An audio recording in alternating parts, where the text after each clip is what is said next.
যেভাবে লেখা আছে আমি সেভাবেই পড়ছি। লিখছেন, আসসালামু আলাইকুম রাসেল ভাই এবং প্রিয় শ্রোতা, আশা করি আপনারা সবাই ভালো আছেন, সুস্থ আছেন এবং নিরাপদে আছেন। আপনাদের সবাইকে জানাচ্ছি হ্যালোউইনের ভয়ঙ্কর শুভেচ্ছা। আমি মোস্তফা আলম রোমান, বর্তমানে ভূত.com-এর একজন মডারেটর হিসেবে নিয়োজিত আছি। আজ আমি আপনাদের সাথে যে ঘটনাটি শেয়ার করব সেটা একটা কম্বো স্টোরি, তাই ঘটনাটির ব্যাপারে এখনই বিশেষ কিছু বলছি না।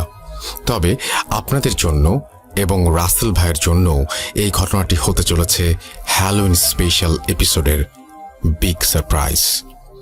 আমি বাজি ধরে বলতে পারি এরকম ঘটনা এর আগে কখনো কোথাও প্রচারিত হয়নি, কারণ ঘটনাটি আমি নিজে সংগ্রহ করলেও লেখাটা কিন্তু আমার একার নয়। জানেন কে কে সঙ্গ দিয়েছে আমাকে?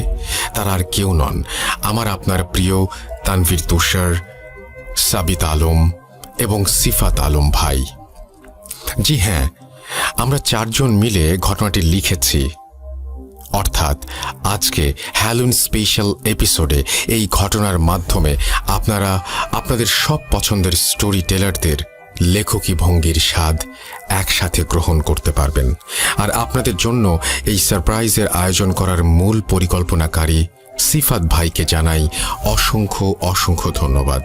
যা হোক, এবার ঘটনায় আসা যাক। ঘটনাটি আমি সংগ্রহ করেছি আমার পরিচিত একজন বড় ভাইয়ের কাছ থেকে। পেশায় তিনি একজন ডাক্তার। তার নাম ডাক্তার উৎপল বিশ্বাস।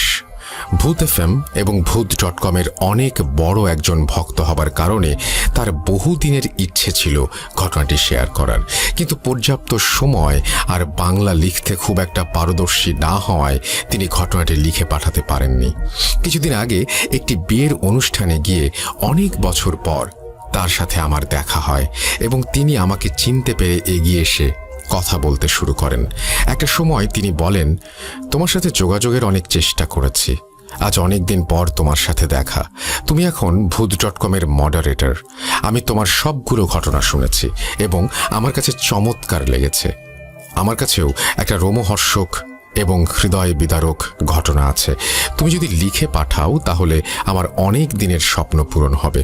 উৎপল ভাইয়ের কথা শুনে আমার আর তর সইছিল না, তাই অনুষ্ঠান শেষে বিকেল বেলা তাকে নিয়ে একটা চায়ের দোকানে বসে পড়ি ঘটনা শোনার জন্য।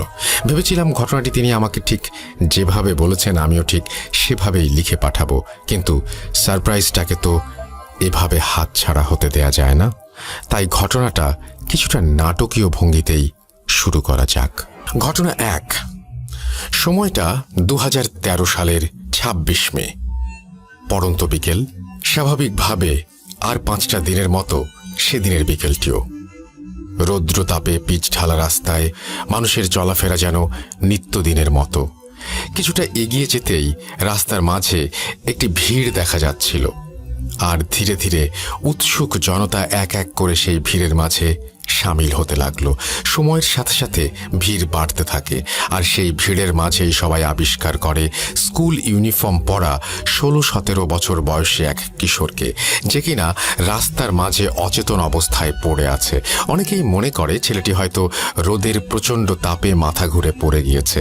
2-1 ব্যক্তি ছেলেটির শরীরে হাত রেখে বুঝতে পারে যে ছেলেটি আসলে আর বেঁচে নেই।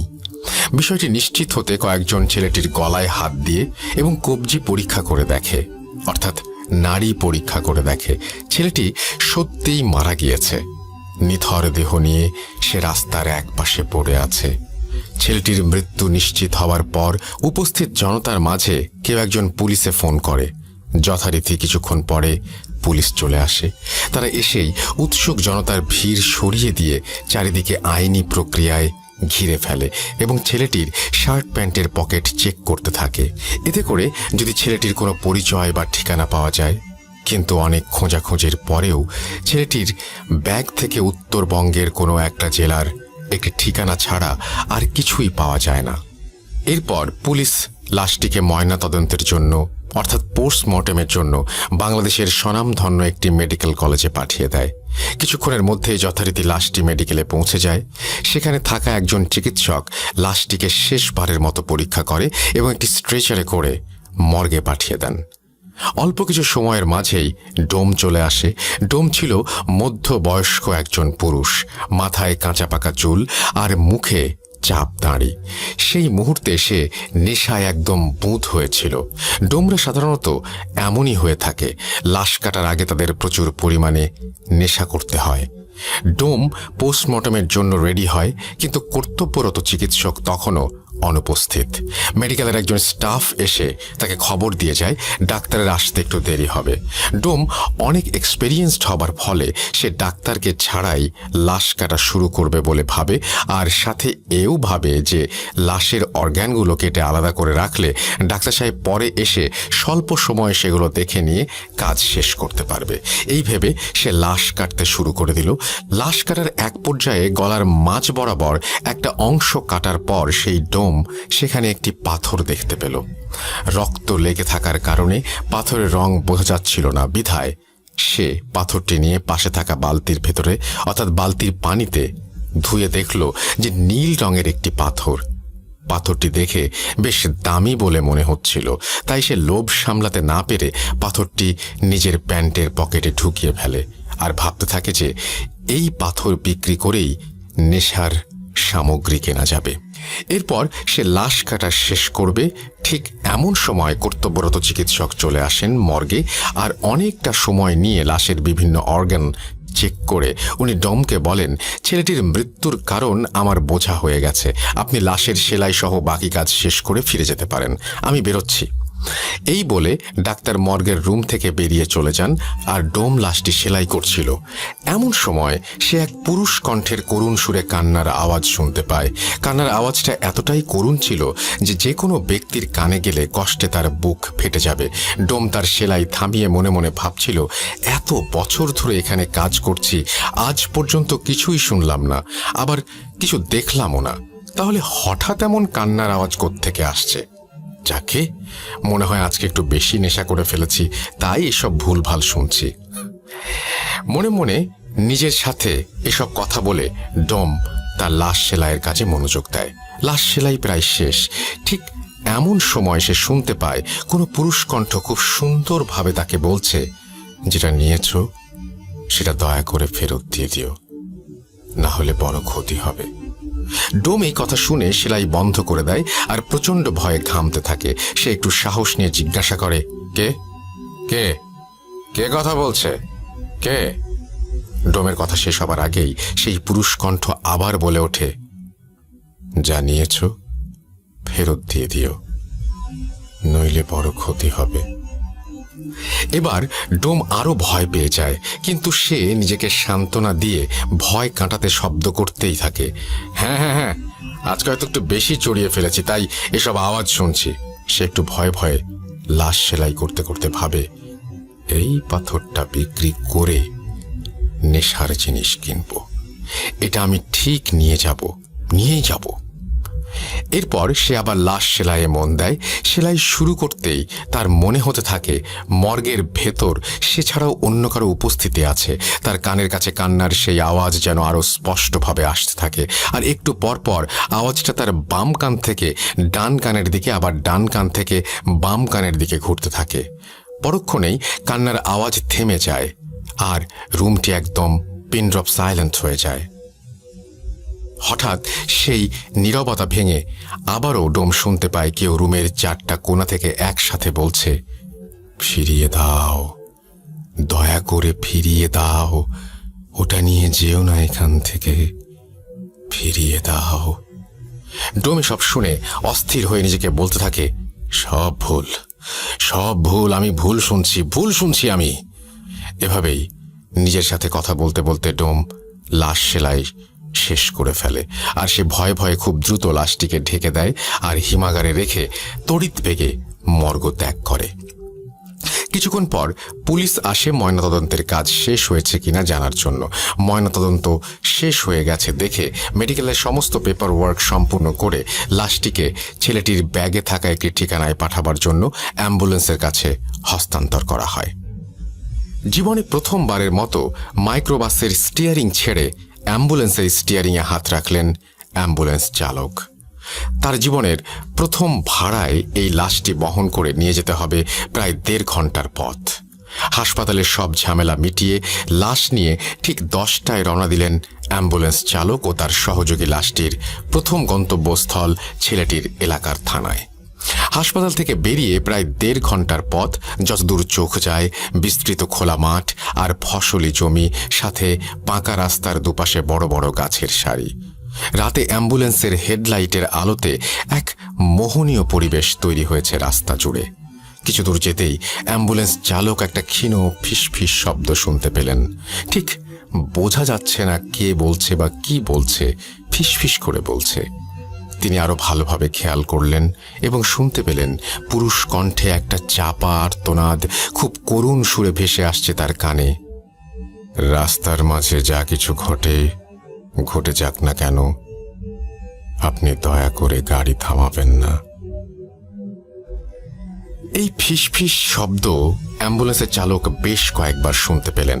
তিনি শব্দের উৎস খুঁজে না পেয়ে পাশে থাকা সহকারীকে বললেন, তুই কি কোনো ফিসফিস আওয়াজ শুনতে পাচ্ছিস? তার সহকারী অনেকটা অবাক হয়ে তার দিকে তাকিয়ে বললেন, কই না তো। অ্যাম্বুলেন্স চালক বললেন, আমার মনে হচ্ছে কেউ ফিসফিস করে কথা বলছে, রাস্তার মাঝে কোনোভাবেই গাড়ি থামাবেন না, এরকম, সাথে করুণ আর্তনাদ। এটা শুনে সহকারী বললেন, ভাই, এই রাতে নির্জন রাস্তায় বাতাসের শব্দ ছাড়া আর কিছুই নাই। আপনি নতুন নতুন অ্যাম্বুলেন্স চালাচ্ছেন, তাই হয়তো মনের ভুলে এই সব শব্দ শুনছেন। আমি তো কিছু ইস্যুটি নাই, এটা হয়তো আপনার মনের ভুল। আপনি নিশ্চিন্তে গাড়ি চালান, কোনো সমস্যা নেই, মাত্র তো এইটুকু পথ। সহকারীর কথা শুনে অ্যাম্বুলেন্স চালকও মনের ভুল ভেবে আবার স্বাভাবিকভাবে গাড়ি চালানো শুরু করেন। এভাবে কিছুক্ষণ গাড়ি চালানোর পর চালক খেয়াল করলেন অন্ধকারের রাস্তার দুপাশে দুজন মানুষ দাঁড়িয়ে হাত উঁচু করে সাহায্য চাইছেন। তিনি সেদিকে তাকাতেই অ্যাম্বুলেন্সের পেছনে থাকা ড্রাইভার আর রোগীর মাঝে যে জায়গাটায় একটা জানালার মতো দেয়া থাকে, জানালায় টোকা দিয়ে আবার সেই পুরুষ কণ্ঠে কাঁদো কাঁদো গলায় গাড়ি না থামানোর জন্য অনুরোধ করতে লাগলেন। এবারে অনুরোধটা যেন একটু স্পষ্টভাবেই শুনতে পেলেন তিনি, কিন্তু তিনি খেয়াল করলেন তার পাশে থাকা হেল্পার খুব স্বাভাবিকভাবেই বসে আছে। সে রাস্তার দুজন লোককেও লক্ষ্য করছে না। তাই তিনি গাড়ি না থামিয়ে রাস্তার লোক দুজনকে পাশ কাটিয়ে সামনে চলে গেলেন। কিছু দূর গাড়ি চালানোর পরে চালক খেয়াল করলেন রাস্তার পাশে আবারও সেই দুইজন লোক আগের মতোই হাত তুলে দাঁড়িয়ে সাহায্য চাচ্ছে। তবে এবার ব্যাপারটি চালক এবং হেল্পার দুজনেই একসাথে দেখে। ঠিক সেই সময়ে চালক আবার শুনতে পান সেই করুণ সুর, পুরুষ কণ্ঠ বলে চলেছে, আমি আপনাকে হাত জোর করে অনুরোধ করছি, দয়া করে গাড়ি থামাবেন না। চালক এবারও মনের ভুল ভেবে গাড়ি থামাতে যাওয়ার কথা হেল্পারকে বলে। হেল্পার বলে, ভাই, গাড়ি থামিয়েন না, নির্জন রাস্তা, রাতে এমন করে অনেক ডাকাতি হয়। কিন্তু চালক একজন মহিলা মানুষকে সাথে দেখে তাদের কাছে গিয়ে গাড়িটা দাঁড় করালেন। চালক এবং হেল্পার খেয়াল করলেন রাস্তায় দাঁড়িয়ে থাকা লোক দুজন মাঝবয়সী পুরুষ এবং মহিলা। পুরুষ লোকটি এগিয়ে এসে জানালেন সম্পর্কে তারা স্বামী স্ত্রী এবং কিছুক্ষণ আগেই তার স্ত্রীর মা মারা গিয়েছেন, তাই রাস্তার পাশে দাঁড়িয়ে তারা যাওয়ার জন্য একটা গাড়ির খোঁজ করছিলেন। চালক ও হেল্পার এতক্ষণে মহিলার দিকে খেয়াল করে দেখলেন তার পরনে সুন্দর একটা গাঢ় নীল রঙের শাড়ি। চালক এবং হেল্পার দুজনেই বেশ অবাক হলো এই ব্যাপারটা দেখে। মহিলার মা মারা গিয়েছেন, অথচ তিনি এত সুন্দর করে গাঢ় নীল শাড়ি পরে এসেছেন। এবার পুরুষ লোকটি বললেন, ভাই, এই মুহূর্তে একটা জরুরি কাজের জন্য আমি তার সাথে যেতে পারছি না, তাই দয়া করে আপনি ওকে পৌঁছে দিন, ভাড়া যত লাগে আপনাকে দেব। চালক তখন বললেন, কিন্তু সমস্যা হলো অ্যাম্বুলেন্সের সামনে তো কোনো জায়গা নেই, আর পেছনে একটি লাশ।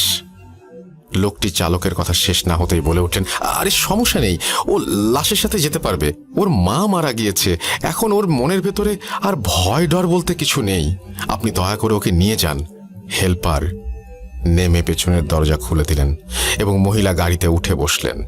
লোকটাও ভাড়া মিটিয়ে উল্টো পথে হাঁটা শুরু করল। চালক আবার অ্যাম্বুলেন্স চালাতে শুরু করলেন। এভাবে কিছুক্ষণ গাড়ি চালানোর পর চালক এবং হেল্পার গাড়ির পিছনে একটা ধস্তাধস্তির শব্দ শুনতে পেলেন। মনে হচ্ছে পেছনে দুজন লোক গাড়ির মাঝে কিছু একটা নিয়ে কাড়াকাড়ি করছে। গাড়িটা যেন ধস্তাধস্তির কারণে একটু দুলছে এদিক ওদিক। সাথে সাথে চালক আবার শুনতে পেল সেই করুণ শব্দ। সেই পুরুষ কণ্ঠে আবারও কাঁদো কাঁদো গলায় কেউ বলে চলেছে, এ আপনি কাকে গাড়িতে ওঠালেন? দয়া করে গাড়ি থেকে নামিয়ে দিন, মহিলাকে নামিয়ে দিন। এত করুণ সুরে কাঁদতে কাঁদতে বলা হলো কথাটা যে উপেক্ষা করতে পারল না চালক। তখনও গাড়ির ভেতর হালকা ধস্তাধস্তির শব্দ হয়েই চলেছে। এর মাঝেই রাস্তার পাশে গাড়ি থামিয়ে দিলেন তিনি। গাড়ি থামিয়ে দেওয়ার সাথে সাথেই পেছনের ধস্তাধস্তির শব্দটাও থেমে গেল। ঠিক তখনই পেছন থেকে রাগান্বিত কণ্ঠে মহিলাটি বলে উঠলেন, কি ব্যাপার, আপনি গাড়ি থামালেন কেন? চালক আমতা আমতা করে কিছু বলতে যাবেন, ঠিক সেই সময় মহিলা আরও ক্ষিপ্ত হয়ে বললেন, আপনাকে বললাম না আমার মা মারা গেছেন, তারপরেও আপনি এমন করে গাড়ি থামিয়ে রেখেছেন, দ্রুত চলুন। গাড়ি চালানো শুরু করার পরে আবার সেই ধস্তাধস্তির শব্দ। এক পর্যায়ে মহিলা পেছন থেকে বলে উঠলেন, গাড়ি থামান, আমি এখানে নেমে যাব।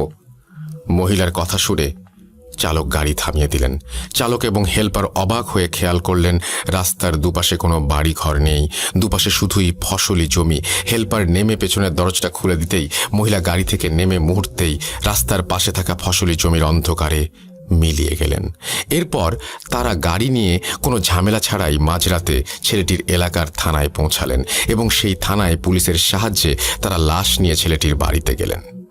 এবার গাড়ির দরজা খুলে তারা যখন লাশটি নামাতে গেল তখন দেখল লাশের ডান পা থেকে তাজা রক্ত ঝরছে। সেই রক্ত দিয়ে অ্যাম্বুলেন্সের স্ট্রেচার ভিজে চুইয়ে পড়েছে অ্যাম্বুলেন্সের মেঝেতে। সবাই ঘটনাটা দেখে রীতিমতো অবাক, কারণ ছেলেটি মারা গেছে অনেক আগে। মৃত্যুর এতটা সময় পর এমনিতেই একটা মৃতদেহের রক্ত জমাট বেঁধে যায়, সেখানে মৃতদেহ থেকে এমন তাজা রক্ত পড়া সত্যিই ভয়ঙ্কর এবং প্রায় অসম্ভব একটা ব্যাপার। তারা রক্তের উৎস খুঁজতে গিয়ে দেখল লাশের ডান পায়ের উরুর কাছে গোল করে একটা ক্ষত। দেখে মনে হচ্ছে অনেক সময় জোক রক্ত চুষে খেলে যেমন হয়, ক্ষতটি ঠিক তেমনই একটি ক্ষত। আর তখনও সেখান থেকে তাজা রক্ত ঝরেই চলেছে। লাশকে গোসল করিয়ে কাফন পরিয়ে জানাজা শেষ করে মাঝরাতেই কবর দেওয়ার জন্য কবরস্থানে নিয়ে যাওয়া হয়। যেহেতু রাতেই কবর দেওয়া হবে তাই চালক এবং হেল্পার চিন্তা করলেন কবরটা দিয়েই চাই। লাশ যখন কবরে নামিয়ে বাঁশের খাড়াল বিছিয়ে কবর দেয়া হচ্ছে, চালক আর হেল্পার তখন কবর থেকে একটু দূরে দাঁড়িয়ে হঠাৎ খেয়াল করলেন তার থেকে কয়েকটা কবর সামনেই 16-17 বছর বয়সী একটা ছেলে মাটিতে বসে এক দৃষ্টিতে তাকিয়ে আছে তাদের দিকে আর অঝরে কেঁদে চলেছে। তিনি ভাবলেন সে হয়তো মারা যাওয়া ছেলেটির বন্ধু, তাই বন্ধুর মৃত্যুতে এমন করে কান্না করছে। কিন্তু একটু পরে খেয়াল করলেন ছেলেটি শুধু তার দিকেই তাকিয়ে কান্না করে যাচ্ছেন আর অন্য কারো দিকে তাকাচ্ছেন না। তিনি ভালো করে খেয়াল করে দেখলেন অন্য কেউ ছেলেটিকে দেখছেও না। ব্যাপারটা তখন বেশ ভয়ের আর অদ্ভুত লাগে তার কাছে। কবর দেয়া শেষ করে তারা যখন বাড়ির পথে যাত্রা শুরু করলেন তখন চালক খেয়াল করলেন গাড়ির হেডলাইটের আলোতে রাস্তার পাশে কবরস্থানে কাঁদতে থাকা সেই ছেলেটি রাস্তার পাশে বসে ঠিক আগের মতোই তার দিকে তাকিয়ে আছে এবং কান্না করছে। সে কিছুক্ষণ পরপরই রাস্তার পাশে এমন করে ছেলেটিকে দেখছিল। চালক তখন অনেকটা ভয় পেয়ে যান। তার মনে তখন একটাই প্রশ্ন, তিনি ছেলেটাকে পার করে আসার পরেও কেন বারবার এমন দেখছেন, আর শুধুমাত্র তার দিকে তাকিয়েই বা কেন কান্না করছে। এসব ভাবতে ভাবতে কিছু দূর এগিয়ে আবার দেখেন ছেলেটি রাস্তার পাশে তার দিকে তাকিয়ে কান্না করছে। চালক আবার ছেলেটির দিকে তাকাতেই হেল্পার চিৎকার দিয়ে ওঠে। হেল্পারের চিৎকার শুনে সামনে তাকাতেই চালক দেখে অপর দিক থেকে একটা দ্রুত গতিতে মালবাহী ট্রাক ছুটে আসছে। কিছু বুঝে ওঠার আগেই এসে সজোরে ধাক্কা দেয় অ্যাম্বুলেন্সটাকে। অ্যাক্সিডেন্টের সাথে সাথেই জ্ঞান হারিয়ে ফেলেন অ্যাম্বুলেন্সের চালক এবং হেল্পার। কিন্তু জ্ঞান হারানোর কয়েক মুহূর্ত পরেই আবার তাদের জ্ঞান ফিরে আসে। চালক এবং হেল্পার দেখতে পান তাদের কিছুই হয়নি। একটু আগে যে ট্রাকের সাথে অ্যাক্সিডেন্ট করলো তার কোনো চিহ্নও নেই, আর এই সব কিছু একদম ঠিকঠাক আছে। একটু পর নিজেকে স্বাভাবিক অবস্থায় ফিরিয়ে এনে একটু ভয়ে ভয়ে চালক আবার গাড়ি চালাতে শুরু করলেন। আবারও একটু দূরে এসে তিনি খেয়াল করলেন আবারও সেই ছেলেটি রাস্তার পাশে বসে তার দিকে তাকিয়ে আছে আর একটানা কান্না করেই চলেছে। ছেলেটির দিকে তাকাতেই তারা আবার আগের মতো করেই অ্যাক্সিডেন্ট করলো। আবার কয়েক মুহূর্তের জন্য জ্ঞান হারানোর পর জ্ঞান ফিরে দেখেন সব কিছু ঠিক এবং স্বাভাবিক। এবার চালক হেল্পার প্রচণ্ড রকমের ভয় পেয়ে যান। গাড়ির চালক আস্তে আস্তে গাড়ি চালানো শুরু করেন। কিছুক্ষণ বেশ স্বাভাবিকভাবে আসার পর দুজনে খেয়াল করেন রাস্তার পাশে বিশাল এক গাছের ডাল ভেঙে পড়ে আছে তাদের অ্যাম্বুলেন্সের সামনে। এটা দেখে দুজনেই অ্যাম্বুলেন্স থেকে নেমে দৌড় দেয় সামনের দিকে। একটু সামনেই তারা দেখতে পায় একটা চায়ের দোকান, আর দোকানে কয়েকজন লোক বসে চা খাচ্ছে। তারা সেদিকে দৌড়ে গেলে লোকগুলো উঠে দাঁড়ায়। চায়ের দোকানি তাদের বলে, আপনারা রাস্তার মাঝে গাড়ি রেখে এভাবে দৌড়িয়ে আসছেন কেন? অ্যাম্বুলেন্স চালক তখন বলেন, দেখলেন না আমাদের গাড়ির উপর একটা গাছ ভেঙে পড়ল। চায়ের দোকানি সহ সবাই, অর্থাৎ বাকি সবাই তখন অবাক হয়ে তাদের দিকে তাকিয়ে আছে। দোকানি বলে, কোথায় গাছের ডাল ভেঙে পড়েছে? সবকিছু তো ঠিকই আছে। আমি দেখলাম আপনারা গাড়ি থেকে নেমে আসছেন, হঠাৎ কি হলো আপনি মাঝ রাস্তায় গাড়ি হার্ড ব্রেক করলেন, তারপর দুজন গাড়ি থেকে নেমে সোজা আমাদের দিকে দৌড় দিয়ে আসলেন। এই কথা শুনে চালক এবং হেল্পার দুজনেই পেছনের দিকে তাকিয়ে কোথাও কোনো গাছের ডালের চিহ্ন দেখতে পেল না। ফাঁকা রাস্তার মাঝে তাদের গাড়ি দাঁড় করানো, তারা বাকি রাতটা ভয়ে ভয়ে এই চায়ের দোকানেই কাটিয়ে সকালে চলে গেল। চালক অ্যাম্বুলেন্স চালানোর প্রথম দিনই এমন এক ভয়ঙ্কর অভিজ্ঞতার কারণে সেদিন বাড়ি ফিরে এই অ্যাম্বুলেন্স চালানোর চাকরি বাদ দিয়ে দিলেন। কিন্তু ঘটনা যেন তখনও তার পিছু ছাড়ছে না। তিনি প্রায় প্রতি রাতে একটা অদ্ভুত স্বপ্ন দেখতে শুরু করেন। তিনি স্বপ্নে দেখেন একজন 50 ব্যক্তি তার কাছে এসে সেদিন রাতে গাড়ি থামিয়ে সেই মহিলাকে গাড়িতে তোলার ব্যাপারে খুব রাগান্বিত হয়ে অভিযোগ জানাচ্ছেন। কেন সেদিন রাতে এতবার বলার পরেও সে গাড়ি থামিয়ে ওই মহিলাকে গাড়িতে তুললেন, এটা বারবার জানতে চাচ্ছেন। এই বৃদ্ধ লোকটাকে তিনি এর আগে কোথাও দেখেননি বা চেনেন না। এরপর একটা পর্যায়ে গিয়ে দেখলেন লোকটা তাকে একটা অজানা জিনিস ফিরিয়ে দেওয়ার জন্য অনুরোধ জানাচ্ছেন। তার একটু পরেই অ্যাম্বুলেন্স চালকের ঘুম ভেঙে যায়। তিনি এই স্বপ্নের কোনো ব্যাখ্যা বুঝতে পারেন না। তিনি প্রথম দিন এটা স্বাভাবিকভাবেই মেনে নিলেন। এত কিছু ঘটে গেল গত রাতে, তাই হয়তো এমন হয়েছে এটা ভাবলেন। কিন্তু প্রথম দিন এটা স্বাভাবিকভাবেই মেনে নিলেও সমস্যা হলো প্রতিদিন রাতে তিনি একই স্বপ্ন দেখা শুরু করলেন। বারবার সেই 50 লোকটা তার কাছে একটা অজানা জিনিস ফিরিয়ে দিতে বলছে। প্রায় 2 সপ্তাহ ধরে এই স্বপ্নের কোনো কুল কিনারা করতে না পেরে তিনি অনেকটা বাধ্য হয়ে সেই ছেলের বাড়িতে চলে যান। সেদিন রাতে যে বাড়িতে তিনি লাশ নামিয়ে দিয়েছিলেন সেই বাড়িতে গিয়ে দেখতে পান ছেলের বাবা মারা গিয়েছেন এবং তাকেও তার ছেলের পাশে কবর দেয়া হয়েছে। তিনি আশেপাশের কয়েকজনকে তার স্বপ্নে দেখা বৃদ্ধটির চেহারার বর্ণনা দিলেন, এমন কাউকে তারা দেখেছে কিনা। সবাই তাকে হতাশ করে দিয়ে বলে এমন কাউকে তারা কোনো দিন দেখেনি। সেখানে কোনো তথ্য না পেয়ে তিনি আবার বাড়িতে ফিরে আসেন, কিন্তু স্বপ্নের সেই লোক তার পিছু ছাড়ে না। তাই তার সাথে ঘটে চলা ঘটনার ব্যাখ্যা এবং ঘটনাগুলোর রহস্য উন্মোচনের জন্য মরিয়া হয়ে ওঠেন তিনি। এর পরিপ্রেক্ষিতেই সে যত দ্রুত সম্ভব সেই মেডিকেলে আসার জন্য রওনা হন। মেডিকেলে পৌঁছাতে পৌঁছাতে অনেকটা রাত হয়ে গিয়েছিল। সে মেডিকেলে এসে যে ডাক্তার সেই ছেলের পোস্টমর্টম করেছিল তাকে খুঁজতে শুরু করেন। ডাক্তারকে খুঁজে পাওয়ার পর ডাক্তার কিছুটা ব্যস্ত থাকায় তাকে বাইরে গিয়ে অপেক্ষা করতে বলেন। ডাক্তার বাইরে এসে তাকে কি হয়েছে জিজ্ঞেস করতেই সে ডাক্তারের পেছনের দিকে অবাক চোখে তাকায়, আর কিছু বলার আগেই অজ্ঞান হয়ে মাটিতে লুটিয়ে পড়ে। ডাক্তার এই আকস্মিক দৃশ্য দেখে থমকে যান এবং আশেপাশের লোকজন ডাকতে শুরু করেন তাকে সাহায্য করার জন্য। লোকজন ডাকার জন্য ডাক্তার যখন এদিক ওদিক দেখছিলেন তখন পেছন দিকে চোখ পড়তেই তিনি দেখেন খাকি কাপড় পরিহিত একজন মধ্যবয়সী লোকও অজ্ঞান হয়ে পড়ে আছে। ডাক্তার আশেপাশের লোকজন এবং হাসপাতালের স্টাফদের সাহায্যে তাদের দুজনকে ভেতরে নিয়ে শুইয়ে দেন। ঘটনা 3। ঘণ্টাখানেক পর অ্যাম্বুলেন্স চালকের জ্ঞান ফিরে আসে এবং অনেকটা উত্তেজিত হয়েই সে ডাক্তারের কাছে গিয়ে তাকে জিজ্ঞেস করে, ওই লোকটিকে, আপনার পেছনে যে লোকটি দাঁড়িয়েছিল সেই লোকটি কোথায়? ডাক্তার তার কথা বুঝতে না পেরে তাকে জিজ্ঞেস করে সে কোন লোকটির কথা বলছে।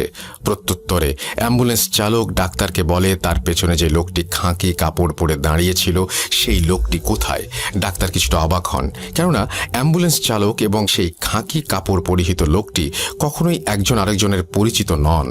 এই বিষয়ে তিনি নিশ্চিত ছিলেন, কেননা খাঁকি কাপড় পরিহিত লোকটাকে তিনি চিনতেন আর ভালো করেই জানতেন সে সবসময় নেশাগ্রস্ত থাকে।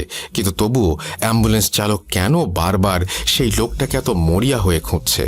ডাক্তার তার সব চিন্তা ভাবনাকে মনের মধ্যে লুকিয়ে রেখে অ্যাম্বুলেন্স চালকটিকে সেই খাঁকি কাপড় পরিহিত লোকটার বিছানার কাছে নিয়ে যান এবং জিজ্ঞেস করেন সে এই বিছানায় শুয়ে থাকা লোকটির কথাই জিজ্ঞেস করছিল কিনা। উত্তরে অ্যাম্বুলেন্স চালক হ্যাঁ বলেন এবং সেই লোকটির দিকে এক দৃষ্টিতে তাকিয়ে থাকেন এবং লোকটির পরিচয় জানতে চান। ডাক্তার তাকে জানায় বিছানায় পড়ে থাকা লোকটি এই হসপিটালের ডোম। ডাক্তার কোনো কিছু বুঝতে না পেরে অ্যাম্বুলেন্স চালককে সবকিছু খুলে বলার অনুরোধ করেন। অ্যাম্বুলেন্স চালক ডাক্তারকে কিছু বলতে যাওয়ার আগেই বিছানায় শুয়ে থাকা ডোমের জ্ঞান ফিরে আসে। ডোমের জ্ঞান ফিরে আসার সাথে সাথে সে অ্যাম্বুলেন্স চালকের দিকে তাকিয়ে অবাক প্রশ্ন করতে থাকে সে কে এবং কেনই বা সে বারবার তার স্বপ্নে আসে। ডোমের কথা শুনে অ্যাম্বুলেন্স চালক এক প্রকার বাকরুদ্ধ হয়ে যান। কিছু সময় পর সে নিজেকে স্বাভাবিক অবস্থায় ফিরিয়ে এনে অনেকটা বিরক্তি নিয়ে ডোমকে সেই একই প্রশ্নগুলো করতে শুরু করে। তাদের কথোপকথন শুনে ডাক্তার একরকম বোকা বনে যায়। অ্যাম্বুলেন্স চালক তখন ডোমকে প্রশ্ন করে সে কেন বারবার রাস্তায় গাড়ি থামাতে নিষেধ করছিল। অ্যাম্বুলেন্স চালকের কথা শুনে ডোম রীতিমতো উত্তেজিত হয়ে যায় এবং সে অ্যাম্বুলেন্স চালককে উল্টো প্রশ্ন করে বসে। ডোমের প্রশ্ন ছিল কেন সে বারবার সেই পাথরটি ফিরিয়ে দিতে বলছিল। ডোমের কথা শুনে অ্যাম্বুলেন্স ড্রাইভার তাকে বলে পাথর? কোন পাথর? কিসের পাথর? আমি কোনো পাথরের কথা জানি না। আপনি আমাকে কি যেন বলছিলেন তার কোনো কিছুই আমি বুঝতে পারছিলাম না, আমার মাথায় ঢুকছিল না। ডোম এবং অ্যাম্বুলেন্স চালকের কথা শুনে ডাক্তার এবারে ডোমকে সবকিছু খুলে বলার অনুরোধ করেন। ডোম তখন অ্যাম্বুলেন্স চালককে উদ্দেশ্য করে বলতে থাকেন 2 সপ্তাহ আগে হাসপাতালে 16-17 বছর বয়সী একটি ছেলে আসে, অর্থাৎ তার লাশ আসে। সেদিন আপনার আসতে একটু দেরি হয়। আমি একাই সেই লাশটি কাটা শুরু করি, কেননা আমার এর আগে 200-র ওপর লাশ কাটার অভিজ্ঞতা আছে। লাশটি কাটতে কাটতে যখন আমি লাশের গলার দিকে কাটা শুরু করি তখন আমি গলার ভেতর শক্ত একটা কিছু পাই। জিনিসটা কি তা দেখার জন্য আমি সেটি পানি দিয়ে ভালোভাবে ধুয়ে পরিষ্কার করি এবং দেখি জিনিসটি ছিল ছোট একটি পাথর যার রং ছিল নীল। পাথরটি দেখে আমার কাছে অনেক দামি মনে হয়েছিল আর তাই আমি পাথরটি নিজের কাছে রেখে দেওয়ার সিদ্ধান্ত নেই। যেহেতু মাঝে মাঝে আমি একটু নেশা করি তাই পাথর বিক্রি করে আমার অনেক দিনের নেশার টাকা হয়ে যেতে পারে ভেবে মনে মনে খুশি হচ্ছিলাম। কিন্তু পাথরটি নেয়ার পর থেকেই আমি শুনতে থাকি একটি পুরুষ কণ্ঠ আমাকে কান্না জড়িত কণ্ঠে পাথরটি ফিরিয়ে দিয়ে যেতে বলছে। নেশার ঘরে থাকায় এসব আমি পাত্তা দেইনি। লাশ কাটা শেষে বাড়ি ফিরে আসার সময় একটি স্বর্ণের দোকানে যাই পাথরটি বিক্রি করার জন্য। ভেবেছিলাম পাথরটির দাম হয়তো 30 থেকে 40 হাজার টাকা হবে, কিন্তু স্বর্ণের দোকানে যাওয়ার পর স্বর্ণকার আমাকে পাথরটির জন্য 5,000 টাকা দিতে চান। পছন্দ মতো দাম না পাওয়ায় আমি বাড়ি ফিরে এসে পাথরটি আমার ড্রয়ারে রেখে দেই। পরের দিন আমি অন্য আরেকটি স্বর্ণের দোকানে যাই এবং সেখানেও পাথরটির জন্য 5,000 টাকা দিতে চাই। এবারে আমি অন্য কোনো কিছু না ভেবে পাথরটি বিক্রি করে দেই 5,000 টাকাতেই। পাথরটি বিক্রি করে মনে মনে কিছুটা খুশি হই, কেননা সেই মুহূর্তে 5,000 টাকাই আমার জন্য অনেক টাকা ছিল। পাথর বিক্রি করে সেই টাকা থেকে আমি বাসায় আবার 300 টাকা খরচ করি এবং বাসায় এসে ঘুমানোর আগে আমার ড্রয়ারে 4,700 টাকা রেখে দেই। পরের দিন সকালে আমি যখন বাইরে যাওয়ার জন্য ড্রয়ার খুলে টাকা নিতে যাই তখন আমি দেখি ড্রয়ারে কোনো টাকা নেই আর টাকার জায়গায় সেই নীল পাথরটি রাখা। এই দৃশ্য দেখে আমি প্রচণ্ড রকমের অবাক হয়ে যাই এবং পাথরটি কিভাবে আমার ড্রয়ারে ফিরে এলো এটি নিয়ে ভাবতে থাকি। কিন্তু আমার মাথায় কোনো কিছুই আসছিল না, কেননা পাথরটি আমি নিজে না নিয়ে এলে কোনোভাবেই এখানে আসার সম্ভাবনা নেই। তবুও আমার স্ত্রীকে ডেকে জিজ্ঞেস করি কেউ এসে পাথরটি দিয়ে গিয়েছিল কিনা। পরক্ষণেই আবার মনে পড়ে আমি তো কাউকেই আমার বাসার ঠিকানা দেইনি, তাহলে এই পাথরটি কেউ এসে কিভাবে দিয়ে যাবে। এসব ভাবতে ভাবতে আমি আবার পাথরটি বিক্রি করতে আগের স্বর্ণের দোকানে যাই। স্বর্ণের দোকানে যাওয়া মাত্রই স্বর্ণকার এবং দোকানের অন্য লোকজন আমাকে একরকম বেঁধে ফেলে। আমি তাদের কাছে কারণ জিজ্ঞাসা করলে তারা বলে আমি নাকি গতকাল রাতের বেলা তাদের দোকানের সামনে গিয়ে স্বর্ণকারকে ফোন দেই এবং তাকে পাথরটি ফিরিয়ে দিতে বলি এবং পাথর ফিরিয়ে না দিলে আমি নাকি দোকান ভাঙচুর করব হুমকি দেই। স্বর্ণকার ওই রাতেই দ্রুত এসে আমাকে পাথরটি ফিরিয়ে দেওয়ার পর আমি নাকি তাকে 4,700 টাকা দেই আর স্বর্ণকার বাকি 300 টাকা কোথায় জানতে চাইলে আমি নাকি স্বর্ণকারকে দুটো চড় মেরে সেখান থেকে পাথরটা নিয়ে চলে আসি। স্বর্ণকারের কথা বিশ্বাস না করায় সে আমাকে তার দোকানের সিসিটিভি ফুটেজ দেখাতে চায় আর আমিও রাজি হয়ে যাই। কিন্তু অবাক করা ব্যাপার হলো সেদিন রাতের কোনো ফুটেজই ক্যামেরায় ধরা পড়েনি। এরপর আমি স্বর্ণকারকে বুঝিয়ে শুনিয়ে পাথরটি আবার তাকে দিয়ে 4,700 টাকা নিয়ে বাসায় চলে আসি। বাসায় ফিরে আসার আগে আমি আবার সেই 300 টাকা খরচ করেছিলাম। ঘুমানোর আগে আমি টাকা ড্রয়ারে রেখে দিয়েছিলাম এবং সকালে উঠে আবারও পাথরটি নিয়ে আবার স্বর্ণকারের কাছে যাই। এবারে স্বর্ণকার আমাকে তার কয়েকজন লোক দিয়ে মারধর করতে শুরু করে। আমি তাকে মারধরের কারণ জিজ্ঞাসা করলে সে আমাকে বলে আমি নাকি গতকাল রাতেও আগের মতোই এসে তাকে ফোন দেই এবং পাথরটি ফেরত চাই। এবারে স্বর্ণকার তার সাথে আরও 2জন লোক নিয়ে আসে যেন আমি তাকে আর মারতে না পারি, কিন্তু এবারও নাকি আমি তাকে 4,400 টাকা ফেরত দিতে গেলে সে বাকি টাকাটা কোথায় জিজ্ঞেস করার পর আমি একাই স্বর্ণকার এবং তার সাথে থাকা 2 ব্যক্তিকে মেরে সেখান থেকে চলে আসি। এবারে আমি আর পাথরটি বিক্রি করিনি। পাথরটি পাওয়ার পর থেকেই আমি রাতের বেলা স্বপ্ন দেখতে শুরু করি, আর স্বপ্নের সেই ব্যক্তিটি আর কেউ না, তিনি হচ্ছেন অ্যাম্বুলেন্স চালক। আপনি আমার স্বপ্নে এসে পাথরটি ফেরত দিতে বলছেন।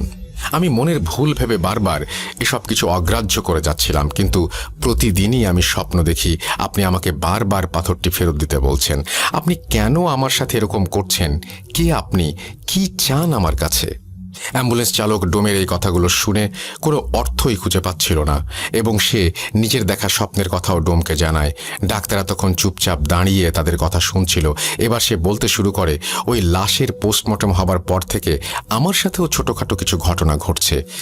যেদিন আমি লাশটার পোস্টমর্টম করি সেদিন থেকেই আমি রাতের বেলা প্রায় সময়ই দেখতাম 16-17 বছর বয়সী একটি ছেলে, যার হাতে অনামিকা আঙুলটি কাটা, এবং সে আমার বারান্দায় বসে কাঁদছে এবং আমার দিকে তাকিয়ে হাত এমনভাবে ইশারা করছে যেন সে আমাকে তার কাছে ডাকছে কিছু বলবার জন্য।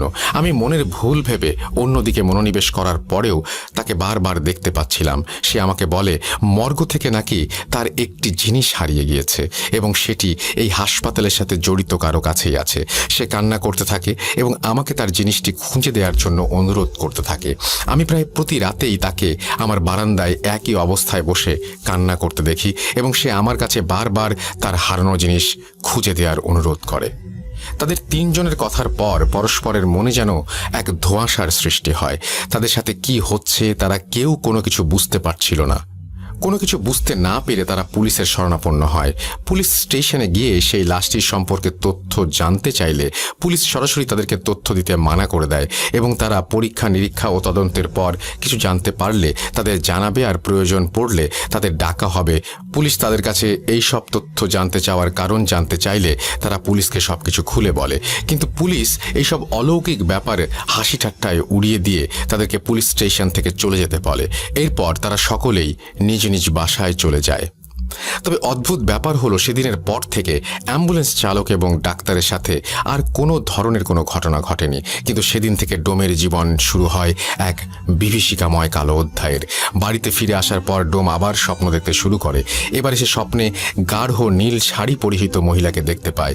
মহিলা তাকে বারবার সেই অ্যাম্বুলেন্স চালককে একটি জিনিস দিতে নিষেধ করে এবং বলে যদি সে অ্যাম্বুলেন্স চালককে জিনিসটি দেয় তাহলে নাকি অনেক বড় ক্ষতি হবে। কিছুক্ষণ পর সে আবার স্বপ্নে দেখে অ্যাম্বুলেন্স চালকটি তার স্বপ্নে এসে তার কাছে কিছু একটা চাচ্ছে এবং বলছে যদি সে জিনিসটি তাকে না দেয় তাহলে নাকি সেই গাঢ় নীল শাড়ি পরিহিত মহিলা এসে তার অনেক বড় ক্ষতি করবে। কিন্তু ডোম কিছুতেই বুঝতে পারছিল না সেই মহিলা এবং অ্যাম্বুলেন্স চালক তার কাছে কি চাচ্ছে। অ্যাম্বুলেন্স চালক এবং সেই মহিলাটি ডোমের কাছে আসলে সেই পাথরটি চাচ্ছিল, কিন্তু সে কিছুতেই ভেবে পাচ্ছিল না তারা তার কাছে আসলে কি চাচ্ছে। ডোম কেন সেই পাথরটির কথা মনে করতে পারছিল না সেই বিষয়ে আমি কিছুক্ষণ পরেই আসছি। এরপর থেকে ডোম প্রতিদিনই একই স্বপ্ন দেখতে থাকে। নীল শাড়ি পরিহিত মহিলা বারবার তাকে এসে সাবধান করে দিচ্ছিল এবং তার কাছে জিনিসটি চাচ্ছিল, আর এটাও বলছিল জিনিসটা তাকে না দিলে সে তার অনেক বড় ক্ষতি করবে। এর কিছুদিন পর বাইরে থেকে বাজার করে ফিরে আসার সময় একটি রোড অ্যাক্সিডেন্টে ডোমের স্ত্রী মারা যায়। ডোম তখন বুঝতে পারে তার কাছে যে জিনিসটি চাওয়া হচ্ছিল তা না দেওয়ার জন্যই হয়তো নীল শাড়ি পরিহিত মহিলা তার স্ত্রীকে মেরে ফেলেছে। ডোমের স্ত্রী মারা যাওয়ার পর তার স্ত্রীর জানাজা পড়িয়ে দাফন করা হয়। কিছুদিন পর ডোমের স্ত্রীর কুলখানির দিন রাতে স্বপ্নে দেখে সেই শাড়ি পরিহিত মহিলাটি তার কাছে এসে জিনিসটি চাচ্ছে এবং বলছে এখনো সময় আছে, জিনিসটা আমাকে দিয়ে দে। অ্যাম্বুলেন্স চালককে ভুলেও এই জিনিস দিবি না, জিনিসটা তুই আমায় দে, আর যদি তুই আমাকে জিনিসটা না দিস তাহলে তোর মেয়েকে হারাতে হবে, আমি চাইলে তোকেও মেরে ফেলতে পারি। এই স্বপ্ন দেখে ভয়ে ডোমের ঘুম ভেঙে যায় এবং সে ভাবে তার মেয়ের যেন কোনো ক্ষতি না হয়, তাই সে আর মর্গের কাজে যাবে না। এরপর সে সারাদিন বাসায় নিজের মেয়ের সাথে থাকতে শুরু করে। কিন্তু কিছুদিন পর কোনো এক দরকারে ডোম তার মেয়েকে নিয়ে বাসা থেকে বের হয়। দরকার শেষে মেয়ের সাথে কথা বলতে বলতে যখন বাসায় ফিরছিল, তখন হুট করেই যে স্থানে ডোমের স্ত্রীর অ্যাক্সিডেন্ট করে মারা গিয়েছিল সেই একই স্থানে আসার পর সে তার মেয়ের কোনো একটা আওয়াজ শুনতে না পেয়ে যখন পেছন ফিরে তাকায়, তখন সে দেখে তার মেয়েও সেই একই জায়গায় রোড অ্যাক্সিডেন্ট করেছে এবং সাথে সাথে সেখানেই মারা গিয়েছে। এই দৃশ্য দেখে সে হতবাক হয়ে যায়। তার মাথা একেবারেই যেন কাজ করা বন্ধ করে দেয়। বুকের ভেতরে চাপা কষ্ট নিয়ে ডোম তার মেয়েকে দাফন করে বাসায় ফিরে আসে। সেদিন রাতে এসে সেই নীল শাড়ি পরিহিত মহিলাটিকে স্বপ্ন দেখে ডোম। মহিলাটি তাকে বলে, তোকে বারবার সাবধান করেছিলাম আর বলেছিলাম আমাকে জিনিসটা দিয়ে দে, কিন্তু জিনিসটা দিচ্ছিস না। আবারও বলছি, আমাকে জিনিসটা দিয়ে দে। তোর স্ত্রী সন্তানকে মারতে পারলে আমি তোকেও মারতে পারি, কথাটা মাথায় রাখিস। তোর পরিবার তো শেষ হয়েই গিয়েছে, কিন্তু তুই মারা গেলে তো সবই শেষ। আমি চাইলে তোকে মারতে পারি, কিন্তু তোকে আমি মারছি না, কারণ আমার দরকারি জিনিসটা তোর কাছেই আছে। বাঁচতে চাইলে জিনিসটা আমাকে দে, আর খবরদার জিনিসটা অ্যাম্বুলেন্স চালককে দিবি না। ডোমের এই স্বপ্ন দেখা শেষ হওয়ার সাথে সাথেই সে আবার স্বপ্নে অ্যাম্বুলেন্স চালককে দেখতে পায়। অ্যাম্বুলেন্স চালক তাকে বলে, জিনিসটা দয়া করে আমাকে দিয়ে দিন। আপনার পরিবারের 2জন সদস্য ইতোমধ্যে মারা গেছে। আপনি যদি বাঁচতে চান তাহলে জিনিসটা আমাকে দিয়ে দিন দয়া করে। সেই মহিলা আপনাকেও মেরে ফেলবে। কিন্তু ডোম কিছুতেই বুঝতে পারছিল না তার স্বপ্নে দেখা 2জন ব্যক্তি তার কাছে কি চাচ্ছে, আর সে কিভাবেই বা সেই জিনিস তাদেরকে দেবে। এসব চিন্তা তাকে প্রায় পাগল করে ফেলে। তাই সে একদিন তার বন্ধুর কাছে তার সাথে ঘটে যাওয়া ঘটনাগুলো শেয়ার করে। ডোমের বন্ধু তার কথা শুনে এক হুজুরের সাথে দেখা করার পরামর্শ দেয় এবং বলে তার নাকি একজন পরিচিত হুজুর আছে, সে চাইলে নাকি তার বন্ধু তার সাথে দেখা করিয়ে দেবে। ডোম তার বন্ধুকে সেই হুজুরের সাথে দেখা করিয়ে দেওয়ার কথা বলে, কেননা সে এসব আর সহ্য করতে পারছিল না। পরের দিন সকালে ডোমের বন্ধু তাকে ফোন দিয়ে বলেন তার এলাকার মসজিদের ইমামের সাথে তিনি কথা বলেছেন এবং ইমাম সাহেব ডোমের সাথে বিকেলে দেখা করতে চেয়েছেন। বিকেলের দিকে ডোম একটু ঘুমিয়ে পড়ে এবং স্বপ্নে সেই মহিলা তার সামনে হাজির হয় এবং তাকে বলে, না না না না, ভুলেও এই কাজ করিস না। ওই হুজুর তোর কোনো উপকার করতে পারবে না। বাঁচতে চাইলে জিনিসটা আমাকে দে, আর এই হুজুরের সাথে দেখা করতে যাস না, কোনো লাভ নেই। স্বপ্ন দেখে ভয়ে ডোমের ঘুম ভেঙে যায়। সে ভাবে যত দ্রুত সম্ভব তার হুজুরের সাথে দেখা করা উচিত। এই ভেবে ডোম খুব দ্রুত বাসা থেকে বের হয় হুজুরের কাছে যাবার উদ্দেশ্যে। কিন্তু রাস্তায় যেখানে তার স্ত্রী এবং মেয়ে রোড অ্যাক্সিডেন্ট করে মারা গিয়েছিল, সেখানেই কাকতালীয়ভাবে তার সাথেও একটি দুর্ঘটনা ঘটে এবং সে পায়ের হাঁটুর নিচ থেকে পুরো অংশ চিরকালের জন্য হারিয়ে ফেলে। রাস্তার আশেপাশে থাকা মানুষজন তাকে ধরাধরি করে হাসপাতালে নিয়ে যায়, আর হাসপাতালে থাকা অবস্থায় ডোম স্বপ্নে দেখে সেই নীল শাড়ি পরিহিত মহিলা তার স্বপ্নে এসে তাকে বলছে, তোকে মানা করেছিলাম হুজুরের কাছে যেতে, তোর এই ভুলের জন্য তুই নিজেই নিজের ক্ষতি করে বসলি। তোকে আগেও বলেছি আমি চাইলে তোকেও মেরে ফেলতে পারি, কিন্তু আমার অতি প্রয়োজনীয় জিনিসটা তোর কাছেই আছে। আমি তোকে এই জন্য মারছি না, জিনিসটা আমাকে দিয়ে দে। অ্যাক্সিডেন্টের পর ডোম প্রায় 3 দিনের মতো হাসপাতালে থাকে। এরই মধ্যে ডোমের সেই বন্ধু তার অ্যাক্সিডেন্টের খবর পেয়ে দ্রুত মসজিদের সেই ইমাম সাহেবকে নিয়ে হাসপাতালে চলে আসে। ইমাম সাহেব এসে ডোমের সাথে কি কি ঘটেছে বা ঘটে চলেছে তার সবকিছু জানতে চাইলে ডোমটাকে সবকিছু খুলে বলে। ঘটনা 4। ডোমের কাছ থেকে সবটা শোনার পর ইমাম সাহেব তাকে সান্ত্বনা দিয়ে সাময়িক সময়ের জন্য বাইরে বেরিয়ে আসেন। কিছুক্ষণ পরে তিনি ভেতরে গিয়ে যা বলেন তা শুনে সবাই প্রায় বাকরুদ্ধ হয়ে যায়। তিনি ডোমের বন্ধুকে ডেকে বলেন, আপনার বন্ধুকে কালো জাদু করা হয়েছে। শুধু তাই নয়, এই মুহূর্তে তার অবস্থাও খুব একটা ভালো নয়। যতটা তাড়াতাড়ি সম্ভব তার চিকিৎসার ব্যবস্থা করতে হবে। এরপর তিনি ডোমের কাছে গিয়ে বলেন, আপনার বাড়িতে কোনো পাথর আছে, নীল রঙের পাথর? ইমাম সাহেবের এই প্রশ্ন শুনে ডোম রীতিমতো হকচকিয়ে যান, কারণ ঘটনাগুলো বিস্তারিতভাবে বললেও তিনি ইমাম সাহেবকে নীল পাথরের কথাটি বলেননি। তাহলে তিনি পাথরটির ব্যাপারে কিভাবে জানলেন? কথাটি ভাবার সময় ইমাম সাহেব যখন আবারও তাকে এই প্রশ্ন করেন, তখন ডোম সবটা শুরু থেকে বলতে থাকেন। ডোমের কাছ থেকে পাথরের ব্যাপারটি শুনে ইমাম সাহেবের কপালে হালকা চিন্তার ছাপ দেখা যাচ্ছিল। এদিকে ছুটি কাটিয়ে ডাক্তার উৎপল বিশ্বাস যখন হাসপাতাল হাসপাতালে এসে জানতে পারলেন সেই ডোম অ্যাক্সিডেন্ট করেছে, তখন তিনি তার কেবিনে গিয়ে ইমাম সাহেবকে দেখতে পান। তিনি ডোমের বন্ধুর কাছ থেকে সবটা শোনার পর বুঝতে পারেন ঘটনা অন্যদিকে মোড় নিয়েছে। তাই তিনি ইমাম সাহেবের কাছে গিয়ে নিজের সাথে ঘটে যাওয়া এবং সেই অ্যাম্বুলেন্স চালকের সাথে ঘটে যাওয়া ঘটনাগুলো এক এক করে বলতে শুরু করেন। ডাক্তারের কাছ থেকে সবকিছু শোনার পর ইমাম সাহেবের আর বুঝতে বাকি রইল না যে আসলে কি ঘটতে চলেছে।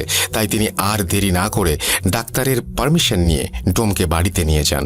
তিনি যখন ডোমের ঘরে পা রাখেন ঠিক তখনই তিনি বুঝতে পারেন সেই বাড়িতে ঢুকতে অদৃশ্য কোনো একটি শক্তি তাকে বাধা দিচ্ছিল, যেটা কিনা তার থেকেও অনেক শক্তিশালী। তাই তিনি নিজের এবং ডোমের ও তার বন্ধুর শরীর বন্ধ করে প্রবেশের চেষ্টা করেন। তবুও শুধুমাত্র ইমাম সাহেবের ক্ষেত্রেই এক প্রকার বাধা অনুভব হচ্ছিল। পরবর্তীতে ইমাম সাহেবের ভাষ্য মতে ব্যাপারটি ছিল ঠিক দুটি চুম্বক সমমেরুর মতো। দুটি চুম্বকের সমমেরু যেভাবে একে অপরকে বিকর্ষণ করে, ঠিক তেমনি ইমাম সাহেবকে ডোমের বাড়িতে ঢুকতে দেওয়ায় বাধা প্রদান করা হচ্ছিল। পরিস্থিতির অবনতি হতে পারে ভেবে তিনি ডোম এবং তার বন্ধুকে ভেতরে পাঠান পাথরটি নিয়ে আসার জন্য। কিন্তু ঘরের ভেতর গিয়ে পাথরটি হাতে নেয়ার সাথে সাথেই দরজা আপনা আপনি বন্ধ হতে শুরু করে। ইমাম সাহেব নিজের মতো করে চেষ্টার পরেও পরিস্থিতি অনুকূলে আনতে না পারায় তিনি ওস্তাদের সাথে যোগাযোগ করেন এবং তার সাহায্য নিয়ে ডোম ও তার বন্ধুকে ঘর থেকে বের করে আনেন। তবে তখনও তিনি পাথরটি হাতে নিতে পারছিলেন না। কোনো একটি অদৃশ্য শক্তি পাথরটি তার হাতে নিতে বাধা সৃষ্টি করছিল। কিন্তু আল্লাহর কালামের ওপর তো আর কিছু নেই। তাই বিভিন্ন তদবিরের মাধ্যমে তিনি পাথরটি নিয়ে একটা সাদা বাক্সে বন্দি করে নেন। এই ঘটনা চলাকালীন ইমাম সাহেব নিজের তদবিরের মাধ্যমে পুরো ঘটনাটি জেনে গিয়েছিলেন। কিন্তু এই ঘটনাগুলো ঘটার পেছনে যাদের হাত ছিল তিনি তাদেরকে খুঁজে তাদের মুখ থেকে এই ঘটনা শুনতে চেয়েছিলেন। তাই তিনি দেরি না করে 16-17 বছর বয়সী ছেলেটির বাড়িতে খোঁজ নিয়ে সেদিকে রওনা হন। সেই এলাকায় যাওয়ার পথে ইমাম সাহেব রাস্তায় একজন কিশোরকে দেখতে পান, যে কিনা তার দিকে অপলক দৃষ্টিতে তাকিয়ে কেঁদে চলেছে। কিন্তু সেই কিশোরের মলিন মুখেও মিষ্টি একটা হাসি। প্রথমে ব্যাপারটি তিনি বুঝতে না পারলেও রাস্তায় কয়েকবার ঘটনাটি লক্ষ্য করার পর তিনি সবটা বুঝতে পারেন। গন্তব্যস্থলে পৌঁছে তিনি সরাসরি ছেলেটির বাড়িতে চলে যান এবং তার মায়ের সাথে কথা বলেন। কিন্তু সেখানে গিয়ে তিনি রীতিমতো অবাক হয়ে যান, কারণ মাত্র 3 দিন আগে ছেলেটির মাও এই দুনিয়া থেকে বিদায় নিয়েছেন। ব্যাপারটি ইমাম সাহেবের কাছে যেমন কষ্টকর ঠিক তেমনই রহস্যজনক বলে মনে হলো। তিনি কবরস্থানে গিয়ে দেখেন বাবা, মা এবং ছেলের কবর একদম পাশাপাশি। মাত্র 1 মাসের মধ্যে একই পরিবারের 3 জনের মৃত্যু। তবে ছেলের মৃত্যু ছাড়া বাকি সবগুলো প্রায় স্বাভাবিক মৃত্যুর মতো। এরপর ইমাম সাহেব তার কবর জিয়ারত করেন এবং বুঝতে না পেরে আবারও নিজের ওস্তাদের সাথে যোগাযোগ করেন। তার ওস্তাদ বলেন, তুমি পাথরের বাক্সটি বাবা মায়ের কবরের মাঝখানে রেখে সেটিকে মুক্ত করে দাও, বাকিটা সেখানে দেখতে পাবে। ইমাম সাহেব তার ওস্তাদের কথা মতো কাজগুলো করার পর যা দেখেন তা ছিল শরীর শিউরে ওঠার মতো। তিনি দেখেন পাথরটি মুক্ত করে দেবার পর কবরের পাশ থেকে করুণ সুরে আর্তনাদ এবং কান্নার আওয়াজ। ব্যাপারটি দেখে তিনি কিছুটা ভয় পেয়ে যান। তবে তিনি যখন সালাম দিয়ে কথা বলার চেষ্টা করেন তখন অদৃশ্য কেউ তার সালামের উত্তর নিয়ে কবরের পাশ থেকে বলতে শুরু করেন। কণ্ঠ ছিল একটা পুরুষ কণ্ঠের মতো। তিনি বলেন, ওয়ালাইকুম আসসালাম, আপনাকে আমি কি বলে ধন্যবাদ জানাবো আমি জানি না। শেষ পর্যন্ত আপনি আমাকে আমার গন্তব্যস্থলে পৌঁছে দিয়েছেন, কিন্তু যাদের জন্য আমার এত লড়াই তারাই আজ পৃথিবীতে নেই। এটা বলে আবারও চাপা সুরে কান্নার আওয়াজ। ইমাম সাহেব কিছু কথা বলে তাকে সান্ত্বনা দেওয়ার চেষ্টা করেন এবং জিজ্ঞেস করেন আসলে তিনি কে এবং তাদের সাথে কি সম্পর্ক। কিছুক্ষণ পর সেই অদৃশ্য পুরুষ কণ্ঠ নাম বলে আর বলতে থাকে, আমি একজন জিন, এই নীল পাথরটি আমার বাসস্থান। আমাকে আমার গুরু এই 3 জনের সেবায় নিয়োজিত করেছিলেন। তারা ছিলেন অত্যন্ত ভালো মানুষ। মূলত আমার বাবা ছিলেন ওনাদের পূর্বপুরুষের রক্ষক। বংশ পরম্পরায় আমার কাঁধেও ওনাদের রক্ষার দায়িত্ব পড়ে। আমি অনেক চেষ্টা করেছি তাদেরকে রক্ষা করার, কিন্তু কিছু বিশ্বাসঘাতকের কারণে আজ সব হারাতে হলো, এমনকি এই পরিবারটাকেও। ইমাম সাহেব সবটা শুনে সেই বিশ্বাসঘাতকের ব্যাপারে জানতে চাইলে সেই জিনটি তার কাছ থেকে 3 দিনের সময় চেয়ে নেয় এবং বলে সেই বিশ্বাসঘাতকদের ইমাম সাহেবের মাধ্যমে সে সবার সামনে নিয়ে আসতে চায়। ইমাম সাহেব বাড়ি ফিরে যাওয়ার আগে সেই জিনটি একটি নির্দিষ্ট জায়গায় পাথরটি রেখে আসতে বলেন এবং ইমাম সাহেব জিনটির কথা মতো কাজ করে বাড়িতে ফিরে যান। প্রথম দিন কোনো সমস্যা দেখা না দিলেও তৃতীয় দিন রাতে ইমাম সাহেব একটি স্বপ্ন দেখেন। তিনি দেখেন সামনে একজন নীল শাড়ি পরিহিত মহিলা এবং কালো পাঞ্জাবি পরিহিত পুরুষ দাঁড়িয়ে আছে। তাদের চেহারা একদম অস্পষ্ট। তিনি দেখলেন সেই দুইজন ব্যক্তি কাকে যেন জোর করে ফাঁসিতে ঝুলিয়ে দিয়ে হাসি হাসতে হাসতে চলে গেলেন। এরপর ঠিক ফজরের আজানের সময় তার ঘুম ভেঙে যায় এবং তিনি আল্লাহর কাছে এই ধরনের বাজে স্বপ্ন থেকে মুক্তি চেয়ে বাঁ পাশে 3 বার থুতু ফেলেন। দিনটা বেশ ভালোই কাটছিল। ওই দিন সন্ধ্যা 6:30টার দিকে তিনি মাগরিবের নামাজ পড়িয়ে বাড়ি ফেরার পথে পেছন থেকে একজনের সালাম শুনে দাঁড়িয়ে পড়েন। কণ্ঠস্বর বেশ পরিচিত। তিনি বুঝতে পারেন সেই নীল পাথরের ভেতরে থাকা জিন। আজ 3 দিন পূর্ণ হওয়ায় সে সেই বিশ্বাসঘাতককে ধরিয়ে দিতে এসেছে। কিন্তু প্রথমে জিনটি বলে ওঠে, হুজুর, একটি দুঃসংবাদ আছে। সেই ডোম আজ ভোর রাতে মারা গিয়েছে। সিলিং ফ্যানের সাথে তার লাশ এখনো ঝুলছে। এটা শুনে ইমাম সাহেবের ভোর রাতের স্বপ্নের ব্যাপারটা মনে পড়ে যায়। তিনি হম্বিতম্বি করে বাড়ি গিয়ে পুলিশকে ফোন করে সবটা জানায় এবং পুলিশ সেই ডোমের লাশ উদ্ধার করে। কিন্তু তদন্তের সময় পুলিশ ইমাম সাহেবকে দোষী ভেবে বসে, কারণ সেই এলাকায় কেউই ডোমের মৃত্যুর ব্যাপারটা জানে না। কিন্তু ইমাম সাহেব এত দূর থেকে সবটা কিভাবে জেনে গেলেন? তারা ইমাম সাহেবকে গ্রেপ্তার করে থানায় নিয়ে গেলেও অনেক তথ্য আর অলৌকিক ঘটনার বর্ণনা দিয়ে তিনি পুলিশের কাছে একটি ফাঁকা রুমে একা থাকার অনুমতি এবং কিছুটা সময় চেয়ে নেন। পুলিশ সবটা শোনার পর তার নিজেকে প্রমাণের জন্য একটি শেষ সুযোগ দেন এবং একটি কক্ষে একা রেখে আসে। ইমাম সাহেব সেই কক্ষে যাবার পর আসন বসিয়ে জিনটিকে ডাকেন এবং বিশ্বাসঘাতকদের ব্যাপারে জানতে চান। এবার জিনটি বলতে থাকে, এই সব কিছুর পেছনে দায়ী হচ্ছে 16-17 বছর বয়সী ছেলেটির চাচা চাচি। তারাই আমাকে বন্দি করেছে আর তারাই আমাকে মেরেছে। তারা চেয়েছিল আমাকে বন্দি করে অসৎ কাজে ব্যবহার করবে, কিন্তু আল্লাহর অশেষ রহমতে আমি বেঁচে গিয়েছি।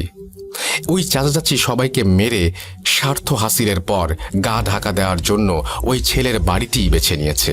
আপনি যত তাড়াতাড়ি সম্ভব পুলিশের সাহায্য নিয়ে তাদের আটক করুন, নয়তো তারা আরও মানুষের ক্ষতি করবে। জিনের কাছ থেকে সবটা শোনার পর ইমাম সাহেব তাকে বিদায় দিয়ে পুলিশকে সবটা জানান। তবে পুলিশ এ ব্যাপারে বিশ্বাস করতে নারাজ। ইমাম সাহেব পুলিশকে শেষবারের মতো ভরসা করার অনুরোধ জানালে পুলিশ ব্যাপারটি বুঝতে পারে এবং ফোর্স নিয়ে বেরিয়ে পড়ে। সত্যি বলতে ব্যাপারটি অবিশ্বাস্য হলেও সত্য যে পুলিশ বাড়িতে রেড দেওয়ার পর 2জন ব্যক্তিকে খুঁজে পায় যারা সেখানে তন্ত্রবিদ্যা চর্চা করছিল। তাদের কাছ থেকে 2টো বই, একটা মাথার খুলি এবং একটি পাত্রে 3টি অনামিকা আঙুল পাওয়া যায়। 2টো আঙুল ডান হাতের এবং একটা বাঁ হাতের। পুলিশ সবকিছু সংগ্রহ করে তাদের আটকের পর ফিরে এলে ইমাম সাহেবের মাধ্যমে আস্তে আস্তে সব রহস্য উন্মোচিত হতে থাকে। সেই চাচা চাচির কাছ থেকে শোনা ঘটনার প্রতিটি অংশ গায়ে কাঁটা দেওয়ার মতো। মানুষ এতটা জঘন্য হতে পারে তা কল্পনারও বাইরে। চাচাচি ইমাম সাহেব এবং পুলিশের কাছে ঘটনাটি যেভাবে বলেছিলেন আমিও ঠিক সেভাবে লেখা শুরু করছি। চাচা, আমি তখন অনেক ছোট, পরিবারের সবচেয়ে ছোট সদস্য হওয়ায় আদরের পরিমাণটা বেশি হলেও কোনো উপহার বা আবদার পূরণের দিক দিয়ে সবার কাছে বড় ভাইয়ের কদর ছিল বেশি। আমাদের 2 ভাইয়ের মধ্যে বড় ভাইকে আব্বা সবচেয়ে বেশি ভালোবাসতেন। ভাই যা চাইতেন আব্বা তাই দিতেন, কিন্তু আমার ক্ষেত্রে এমনটা ছিল না। তাই ছোট থেকে আমার মনে একটা ক্ষোভ জমতে থাকে। বড় ভাইকে এতটা আদর যত্ন করার মূল কারণ হলো নীল পাথরের উত্তরাধিকারী। নীল পাথর হচ্ছে আমাদের পরিবারের রক্ষা কবচ। আমার দাদু একটা সময় জিন পালতেন এবং তাদের অনেকভাবে সাহায্য করতেন বিধায় উপহার স্বরূপ প্রতিটি প্রজন্মের রক্ষী হিসেবে একজন জিন পেয়ে থাকেন। আমার বাবাও পেয়েছিলেন। এদিকে পরিবারের পরবর্তী প্রজন্মের সবার বড় হওয়ায় আমার বড় ভাই ছিল পরবর্তী জিনের মালিক। এ পর্যন্ত সব ঠিক ছিল, কিন্তু মৃত্যুর আগে তিনি সম্পত্তির কিছু অংশ আমাকে দিয়ে বাকিটা বড় ভাইকে দিয়ে দিলেন। তার ধারণা ছিল যেহেতু তার মৃত্যুর পর বড় ভাই আমার দেখাশোনা করবেন, সেহেতু সম্পত্তির বড় অংশটুকু তার কাছে থাক। কিন্তু ব্যাপারটি আমি একদমই মেনে নিতে পারিনি। আমি অনেকভাবে সম্পত্তি হাতানোর চেষ্টা করেছি, কিন্তু সেই নীল পাথরের জিনের কারণে সম্ভব হয়ে ওঠেনি। এরপর ভাইয়ের বিয়ে হয়, একটা ছেলে সন্তানও হয়। এরপর আমারও বিয়ে হয়। বিয়ের পর আমার স্ত্রীকে দেখতাম সে বিভিন্ন মন্ত্র পড়ে অসুস্থ মানুষকে সুস্থ করে তুলত। তাই আমিও তার কাছ থেকে বিষয়গুলো শুনে আগ্রহী হয়ে শিখতে থাকি। একটা সময় আমরা দুজনই কবিরাজি শুরু করে দেই এবং শক্তিশালী মন্ত্র শিখে চর্চা করতে থাকি। এদিকে আমার ভাতিজাও বড় হতে থাকে এবং আবারও সম্পত্তি পাওয়ার আশা শেষ হতে থাকে, কারণ আমার কোনো ছেলে মেয়ে নেই। সম্পত্তি এবং নীল পাথরের ভাগিদার সে একাই। তাই এই ব্যাপারে আমি আমার স্ত্রীর সাথে আলোচনা করলে সে ভাতিজাকে আমাদের দোকানে নিয়ে আসতে বলে। সেখান থেকে আমরা কবিরাজির মাধ্যমে মানুষকে সুস্থ করে দিতাম। আমিও বড় ভাইয়ের সাথে কথা বলে ভাতিজাকে শহরে পাঠিয়ে দিতে বলি এবং ভালো স্কুলে পড়াবার আশ্বাস দেই। বড় ভাই আমাকে বিশ্বাস করে ভাতিজাকে পাঠিয়ে দিলে আমি রোজ স্কুল শেষে তাকে দোকানে নিয়ে বসাতাম এবং আমাদের কাজগুলো দেখিয়ে তাকে আকৃষ্ট করার চেষ্টা করতাম। এমনই একদিন আমাদের পরিকল্পনায় আমরা সফল হই। আমার ভাতিজা মন্ত্র পাঠ করে অলৌকিকভাবে মানুষকে সুস্থ করার বিষয়ে অনেকটা আগ্রহী হয়ে যায় এবং আমাদের কাছে কবিরাজি শিখতে চায়। এটাই ছিল আমাদের মোক্ষম সুযোগ। কাজ শেখানোর নাম করে কিছুদিন পর আমরা তাকে নিয়ে 3 দিনের জন্য গোসল করতে মানা করে দেই এবং ঘরের লাইট বন্ধ করে দরজা আটকে বসে থাকতে বলি, আর ওর বাবা মায়ের সাথে কথা বলতে মানা করে দেই। আমাদের মূল উদ্দেশ্য ছিল ওর ওপর জিনের আসর করিয়ে ওর নামের সম্পত্তিগুলো অন্যদের নামে লিখিয়ে নেয়া। কিন্তু 3 দিন কেটে যাওয়ার পরেও আমাদের তন্ত্রবিদ্যায় কোনো কাজই হচ্ছিল না। এটা দেখে আমরা দুজন বেশ অবাক হয়ে যাই। আমরা বিষয়টি ভেবে কোনো কুল কিনারা করতে পারছিলাম না, কারণ এই নিয়মে চললে জিনের আসর থেকে বাঁচা সম্ভব নয়। তাহলে ও কিভাবে বেঁচে গেল? এটা ভাবতে ভাবতেই আমার মনে একটা প্রশ্ন জাগে, আচ্ছা, নীল পাথরটা ওর কাছে নেই তো? কথাটি ভেবে আমার বুকটা কেঁপে ওঠে। তাই পরের দিন সকালে ও স্কুলে চলে গেলে আমি আর আমার স্ত্রী পুরো ঘর তন্ন তন্ন করে খুঁজে ওর আলমারির ওপরে একটা বাক্সে নীল পাথরটা খুঁজে পাই। ব্যাস, আর কি চাই? এতদিনে আমাদের সব স্বপ্ন, সব ইচ্ছে পূরণ হতে চলেছে। মনে মনে কথাগুলো ভাবতে ভাবতেই আমি পাথরটি নিয়ে বেরিয়ে পড়ি। এরপর প্রায় 1 সপ্তাহের চেষ্টায় আমরা পাথরটির ভেতরে থাকা জিনকে কাবু করতে সক্ষম হই এবং তাকে নিজের বশে এনে কুফরি করতে করতে রক্ষক থেকে ভক্ষকে পরিণত করে দেই। ওকে এমনভাবে কুফরি করা হয়েছিল যে ওর নিজের প্রতি আর ওর নিজের কোনো কন্ট্রোল ছিল না। আমরা ওকে পাথরে আটকে পাথরটি অদৃশ্য করে আবার ভাতিজার পানির বোতলে ঢুকিয়ে দেই। আমাদের মূল পরিকল্পনা ভাতিজাকে এনে সম্পত্তি লিখিয়ে নেয়া এবং পাথরটি চুরি হলেও এতে করে আমাদের ফেঁসে যাওয়ার সম্ভাবনা আছে। আমি পাথরটির ওপর কুফরি কালাম করে ওটার মাধ্যমে ভাতিজাকে মেরে ফেলার সিদ্ধান্ত নেই। এতে করে তার মৃত্যুতে আমাদের ওপর কোনো সন্দেহ আসবে না এবং ভাইয়ের সম্পত্তির ভাগটাও একটা সময় আমাদের কাছেই চলে আসবে। যেই ভাবা সেই কাজ। কুফরি করা পানি খেয়ে রাস্তার মাঝে পাথরটি ভাতিজার গলায় আটকে যায় এবং দম বন্ধ হয়ে যায়। এরপরের ঘটনাগুলো আপনারা সবাই জানেন। তবে আমরা এতদিন লুকিয়েছিলাম না। আমরা ভাইয়ের বাড়ির আশেপাশেই ছিলাম এবং তাদের কুফরি করা পানি খাইয়ে আমাদের কথা ভুলিয়ে রেখেছিলাম, যাতে করে আমাদের ব্যাপারে পুলিশকে জানাতে না পারে। ভাতিজা মারা যাবার দিন রাতে হসপিটালে আমি শুধু অ্যাম্বুলেন্স চালক আর ডাক্তারকে দেখেছিলাম। সেই মুহূর্তে আমার উদ্দেশ্য ছিল নীল পাথর খুঁজে পাওয়া, কিন্তু অনেক চেষ্টার পরেও আমি কোনো খোঁজ পাইনি। তাই ডাক্তারের রুমালটা আমি চুরি করে নেই এবং সেটার মাধ্যমে সেই রাতেই আমি তাকে কালো জাদু করি। আর অ্যাম্বুলেন্সের চালককে কালো জাদু করার জন্য আমি জিনকে আমার স্ত্রীর সাথে পাঠিয়ে দেই রাস্তায় গাড়ি থামিয়ে কোনো কিছু সংগ্রহ করার জন্য। সেই রাতে অ্যাম্বুলেন্সের চালক যে দুজনকে দেখেছিল তাদের মধ্যে নীল শাড়ি পরা মহিলাটি ছিল আমার স্ত্রী, আর পুরুষ বেশে ছিল একজন জিন, যেটা তাকে দ্রুত সময় রাস্তা পার করতে সাহায্য করছিল। ওই দিনই আমার স্ত্রী কোনো এক বইয়ে পড়েছিল, যদি একই পরিবারের সকলের মৃত্যুর পর ছেলেদের ডান হাত এবং মেয়েদের বাম হাতের অনামিকা আঙুল কেটে নিয়ে আসা হয় তাহলে ক্ষমতা দ্বিগুণ বেড়ে যাবে। তাই ওই রাতে আমার স্ত্রী অ্যাম্বুলেন্সের পেছনের থেকে চালকের শার্টের একটা অংশ, ভাতিজার ডান হাতের অনামিকার আঙুল আর ডান পায়ের রক্ত নিয়ে আসে। এরপর আমরা একে একে ডাক্তার এবং অ্যাম্বুলেন্স চালককে কালো জাদু করি। কালো জাদুর মূল উদ্দেশ্য ছিল যখন কারো সাথে কথা বলবো তখন তাদের মাধ্যমে আমরা সেই ব্যক্তির সব তথ্য সংগ্রহ করতে পারবো। এটাকে আমরা নীল পাথর খোঁজার একটি মাধ্যম বানিয়ে ফেলেছিলাম। এভাবে অনেক চেষ্টা করে প্রায় 2 সপ্তাহ পর অ্যাম্বুলেন্স চালক মেডিকেলে আসে এবং ডাক্তারের সাথে কথা বলে। তখন ডোমের সাথে তাদের দেখা হয় এবং সেই সময় আমি জানতে পারি ডোম নীল পাথরটি চুরি করেছে। তাই ওই দিনের পর ডাক্তার এবং অ্যাম্বুলেন্স চালকের ওপর থেকে কালো জাদুর প্রভাবটি কাটিয়ে ডোমের ওপর জাদু করা হয় পাথরটা ফিরিয়ে আনার জন্য। কিন্তু এখানে একটি সমস্যা দেখা দেয়। ভাতিজার মৃত্যুর পর জাদুর প্রভাব কেটে যাওয়ায় নীল পাথরে থাকা জিনটি নিজের ক্ষমতা ফিরে পায়, কিন্তু তার পক্ষে একা চলাচল করা অসম্ভব ছিল। তাই আমি যখনই ডোমের স্বপ্নে গিয়ে পাথর ফিরিয়ে দেওয়ার কথা বলতাম, তখন পাথরের ওই জিনটি অন্য রূপ ধরে তার কাছে গিয়ে পাথর ফিরিয়ে দিতে মানা করত। স্বপ্নে বারবার পাথরের কথা উল্লেখ করা হতো ঠিকই, কিন্তু ঘুম ভাঙার পর নীল পাথরের জিনের প্রভাবে স্বপ্নের সব কথা মনে থাকলেও পাথরের কথাটা মনে থাকতো না। আমরা তাকে অনেকভাবে ভয় দেখিয়ে তার স্ত্রী মেয়েকে মেরে এবং তাকে নানা রকমের হুমকি দিয়েও পাথরটি নিতে চেয়েছিলাম, কিন্তু সফল করতে পারিনি। এভাবে আমরা যখন সফল হতে পারছিলাম না, তখন শক্তি বৃদ্ধির জন্য আমরা আমার ভাবিকে মারার সিদ্ধান্ত নেই। আমার ভাইকে মেরেছিলাম অনেক আগেই। পাথরের খোঁজ করতে অনামিকা আঙুলের প্রয়োজন অনুভব করায় আমার বড় ভাইকে আগেই সরিয়ে দিয়েছি। এবার পাথরটা নিজের কাছে আনার জন্য শেষ ব্যক্তি ছিল ভাবি। তাই একদিন সুযোগ বুঝে আমাদের পোষা জিনের মাধ্যমে ভাবিকেও সরিয়ে দেই এবং বাঁ হাতের অনামিকা আঙুলটি কেটে নিই। আমরা প্রতিটা অনুষ্ঠানে উপস্থিত থাকতাম যেন কেউ আমাদের সন্দেহ না করে, আর আঙুল নেয়ার পর এমনভাবে প্রলেপ লাগিয়ে দেয়া হতো সেটা খালি চোখে দেখলে কেউ ধরতে পারবে না। এভাবে আমরা আমাদের স্বার্থ হাসিলের একদম শেষ পর্যায়ে চলে এসেছিলাম এবং সেই বাড়িতেই থাকতে শুরু করেছিলাম। তবে এই বাড়িতে থাকার ব্যাপারটি কেউ জানতো না। এত চেষ্টার পরেও শেষ মুহূর্তে নীল পাথর থেকে জিন মুক্ত হয়ে যাওয়ার কারণে সব গোলমাল হয়ে যায়। পাথরটি খুঁজে পেতে শেষবারের মতো চেষ্টা করতে বসেছিলাম ঠিকই, কিন্তু ধর্মের কাছে আমরা হার মেনে যাই। এটা ছিল সেই ছেলেটির চাচা চাচির দেয়া বয়ান এবং ঘটনার চতুর্থ এবং শেষ অংশ।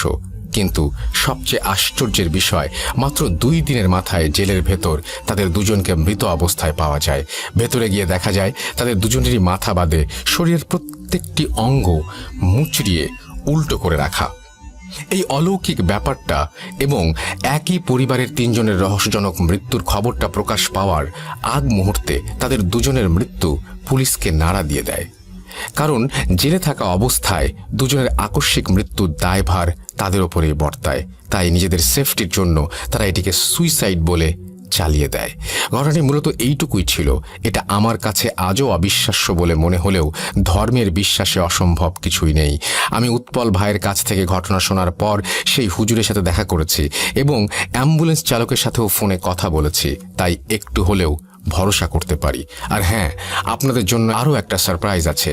নীল পাথর থেকে জিন মুক্তির পর সেই জিন উপহার হিসেবে হুজুরকে পাথরটা দিয়ে গিয়েছে।